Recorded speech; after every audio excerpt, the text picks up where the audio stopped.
You hear the words of Isaiah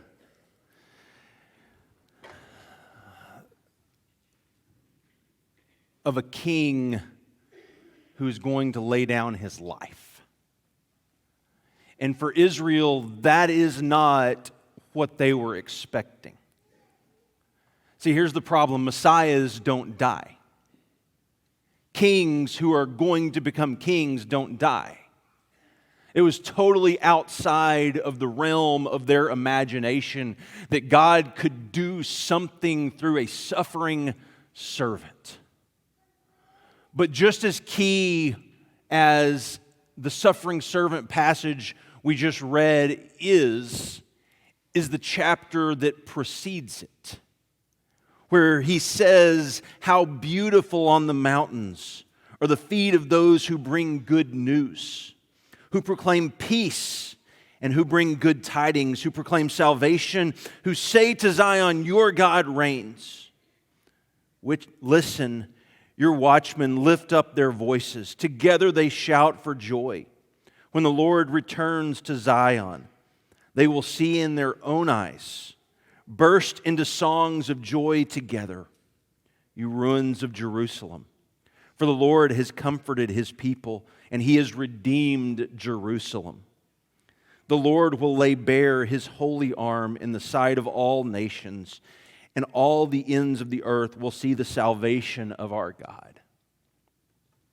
God is saying that he is going to do something new. He is going to begin a new work. And the way that he declares he is going to begin this new work, as I said, is completely outside the realm of their imagination. Messiahs don't die. Kings who are dead are no longer kings. My guess is you have had people in your life show up at times and in ways that were completely unexpected. When I ran my first marathon several years ago in Houston, I was getting towards the end of the race. I was incredibly tired and worn out, and at the point where I just wanted to quit. And around mile 25 was my wife sitting there cheering for me and screaming, "Go, go, go." And it was that unexpected moment that gave me the ability, I think, to go on, to keep pushing forward, because someone showed up in a really unexpected time and place. My guess is you have had those people in your lives, gifts from people. Our oldest daughter showed up. I owe her $1 because I didn't tell her I was going to talk about this because I decided right now. But she was supposed to be a boy. We were told the entire pregnancy, we have a boy coming. And when Dr. Ford held up Gracie and said, "It's a girl," my first reaction was, "Are you serious?"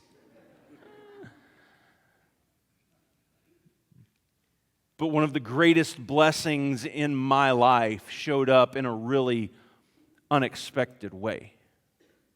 See, it's not that I and my expectations matter that much, because God knew the entire time that Gracie was coming into the world, that this gift from God was going to bless our family.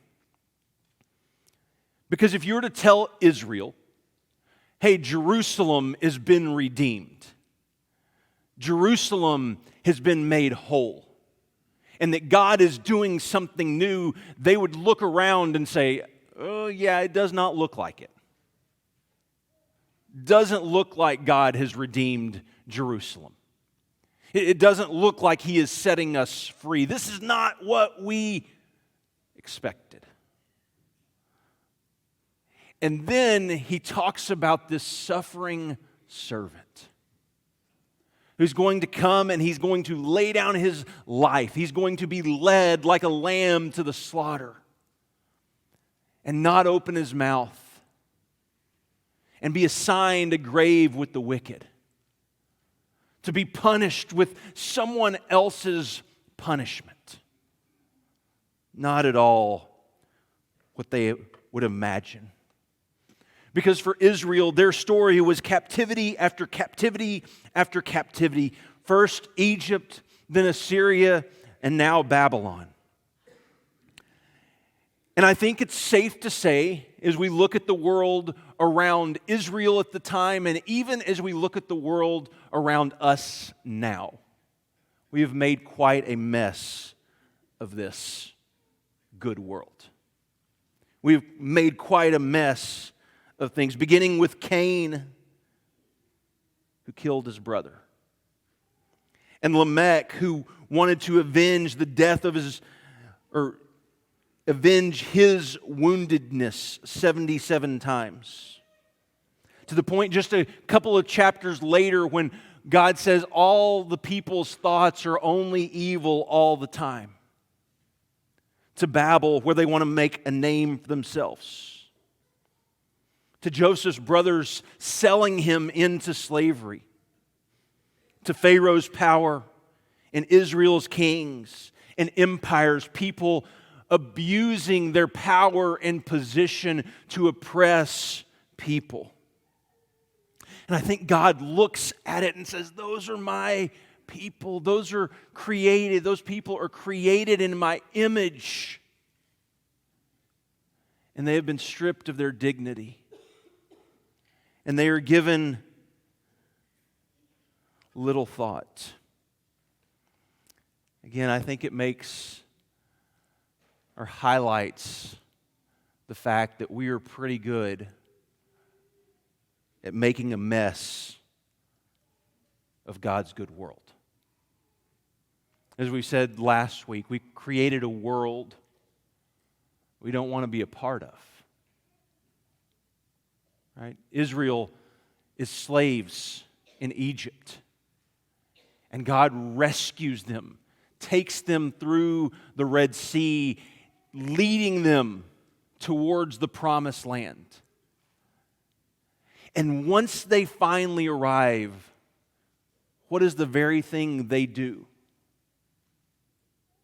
They start gathering slaves for themselves.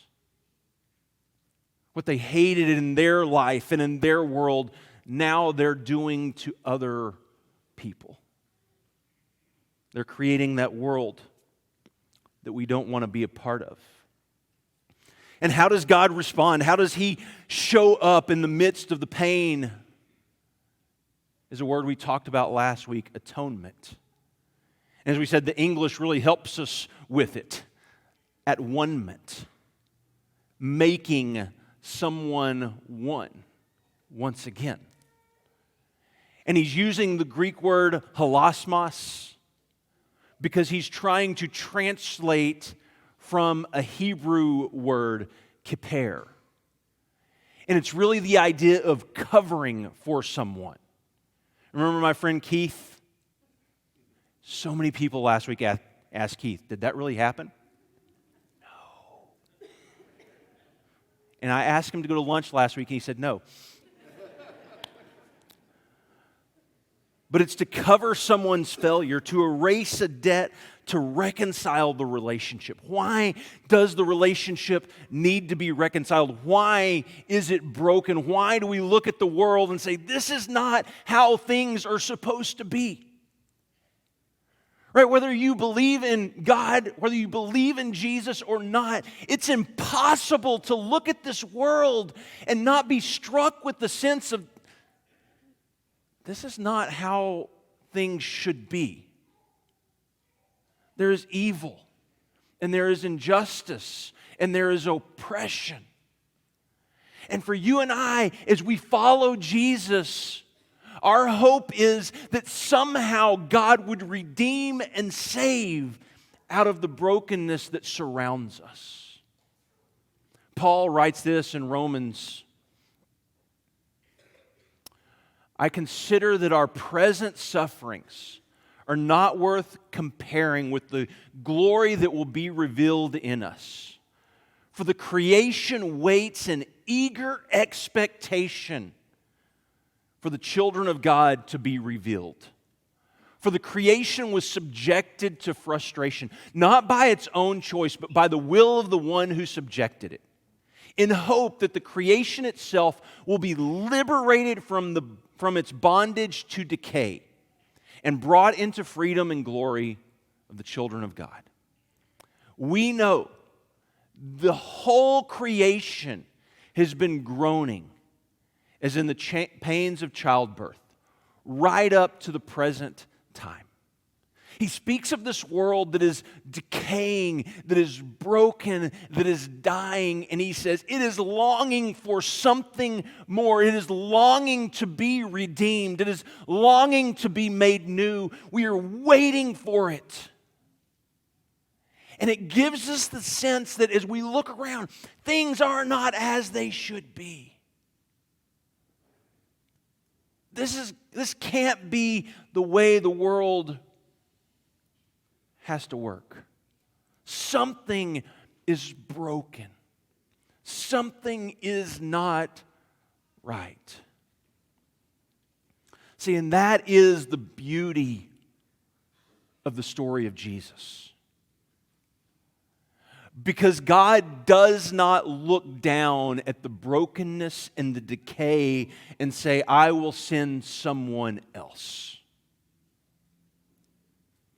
God looks down at the brokenness and enters into it. Jesus became like us so that we could become like Him. He sees the pain, He sees the mess, and He doesn't avoid it. He puts on flesh and blood, and He moves into our world. And I think it highlights this profound connection between love and pain, between compassion and suffering. Because it's one thing to say to someone, I know what you're going through. It's an entirely different thing to say to someone, I have been where you are. I think the most powerful ministries that I've ever seen are always birthed out of the pain of the past, where people have been hurt and broken and addicted, and God has rescued them and redeemed them, and out of that pain comes this passion to see other people freed from the bondage that they had experienced. Right? Those are the most powerful ministries, because someone can sit down next to another person and say, I know exactly what it's like to be caught in this addiction. I know exactly what it's like when you receive that phone call and your breath is taken away. I know exactly what it's like to experience the loss in a way that no one else does. And I can't do anything to take it away. I can't do anything to change it. But what I can do is I can be here with you as someone who's been where you are. And that is the beauty of the cross. God becomes like us. And He enters into the mess, not that He made, but the mess that we made.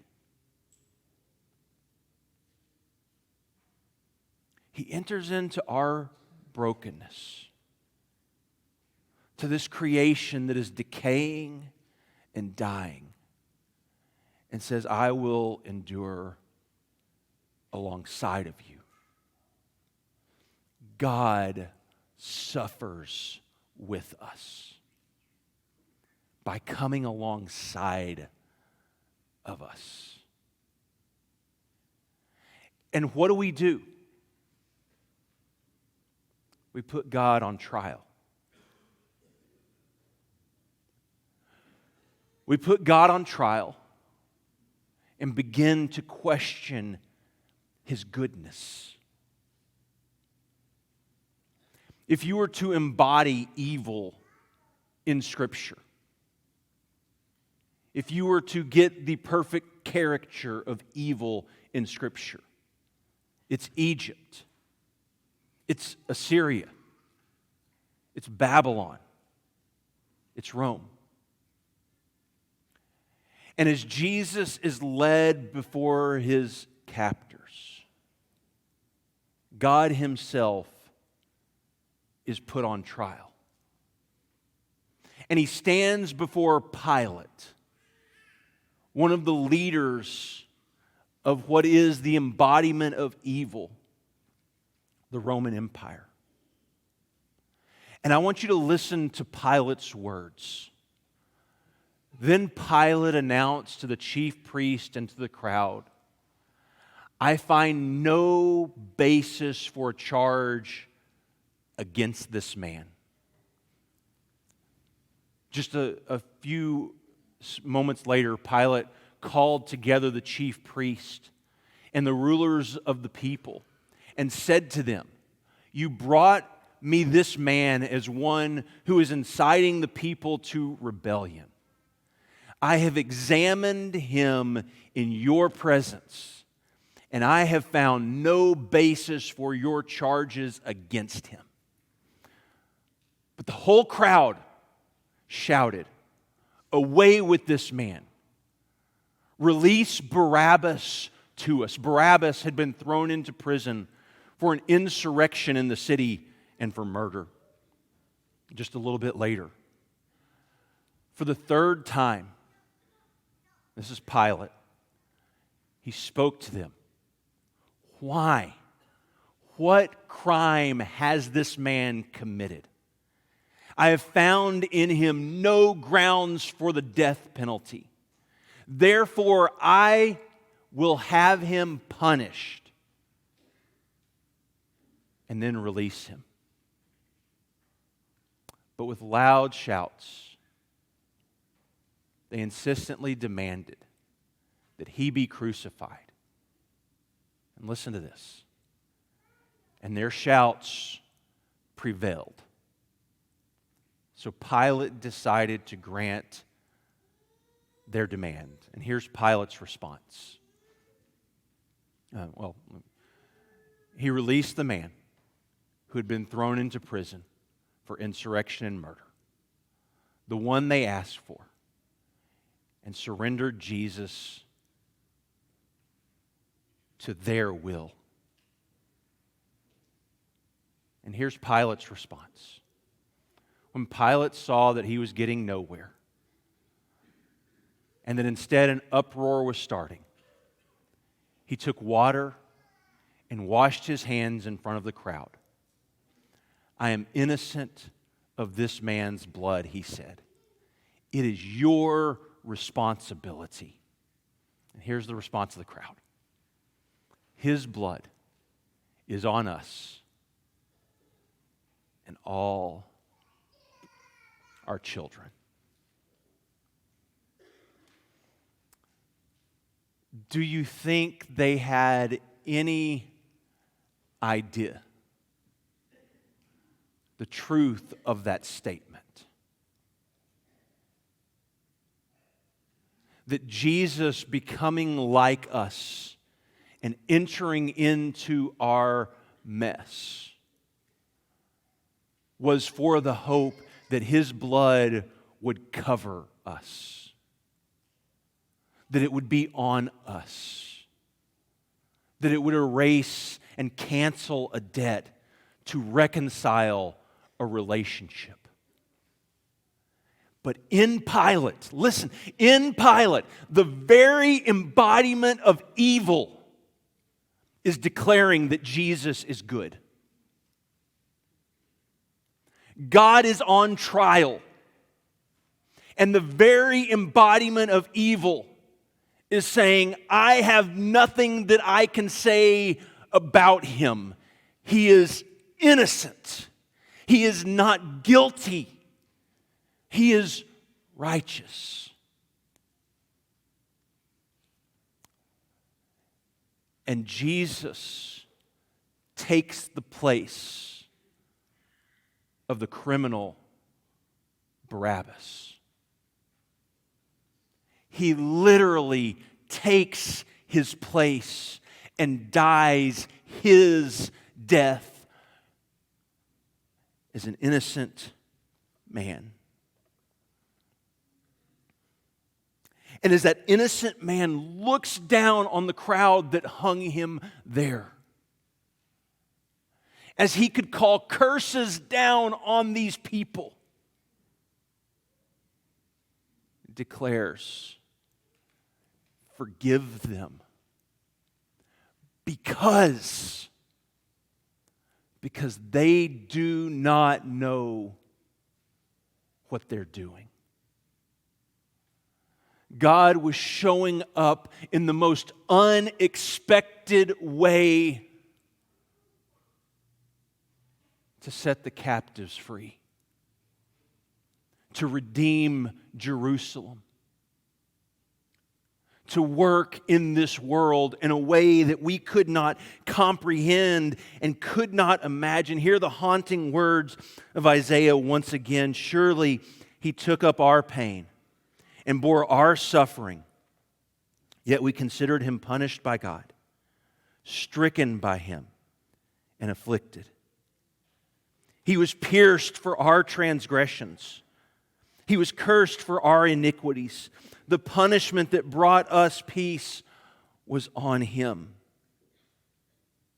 And by his wounds, we are healed. We all, like sheep, have gone astray. And each of us has turned to our own way. And the Lord has laid on him the iniquity of us all."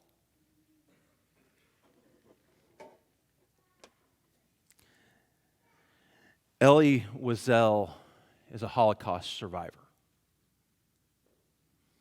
And he wrote a number of books, but three of his most famous books are called Night, Dawn, and Day. As he tells the story of life in a concentration camp. And in his first book, Night, he tells this story.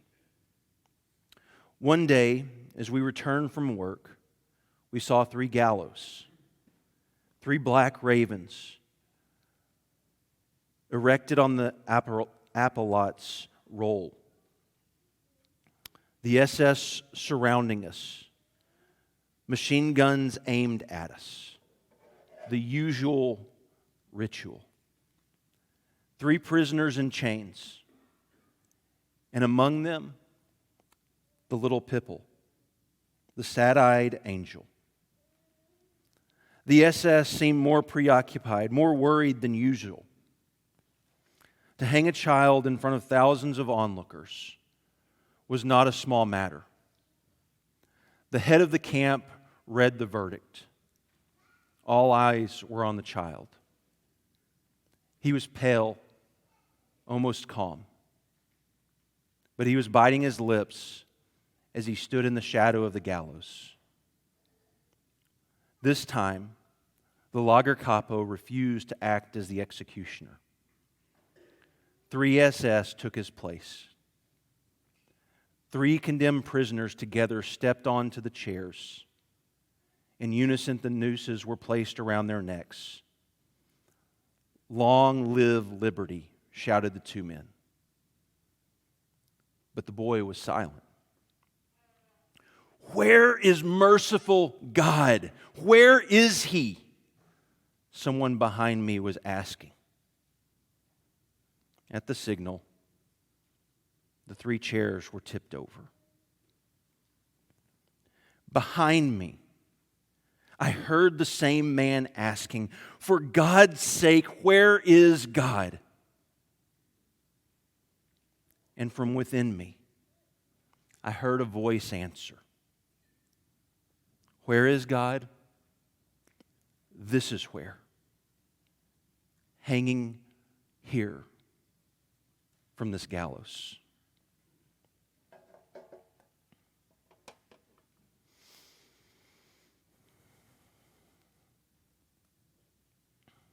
where is God? In a world that is full of death and decay. A world full of evil. This is where.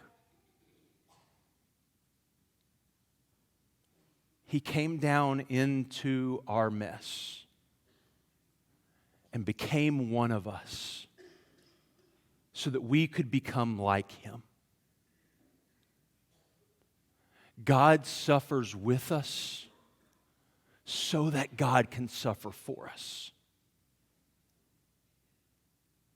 You see, the moment of the cross, as Jesus breathes His last breath, seems like a failure.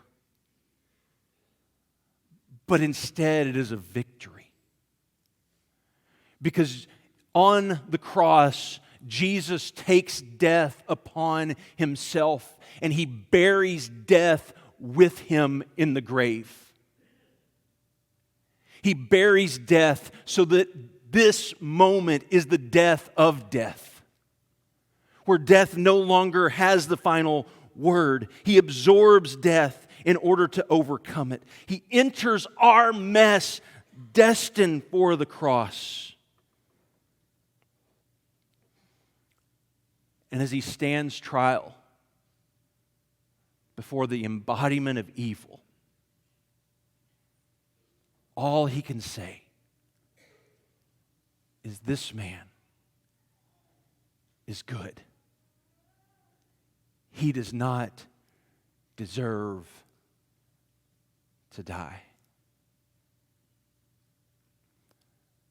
God suffers with us so that God can suffer for us, so that He can enter our mess and walk beside us.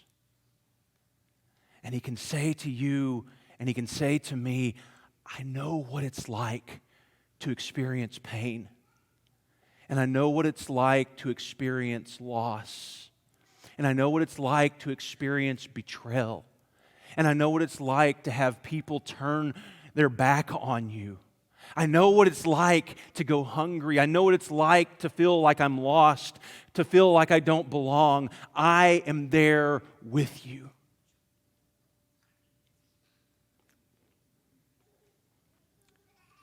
And He gives us the gift.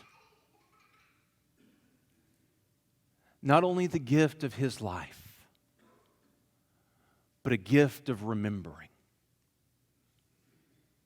He gives us these symbols of bread and a cup. And He says, I want you to remember that I entered into your world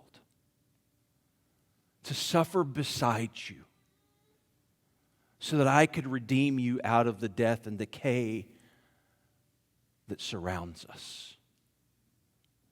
I know what it's like. And the beauty of this meal that we eat together with one another is, in this moment, it is a proclamation that God is there with us. It is a reminder of God's goodness.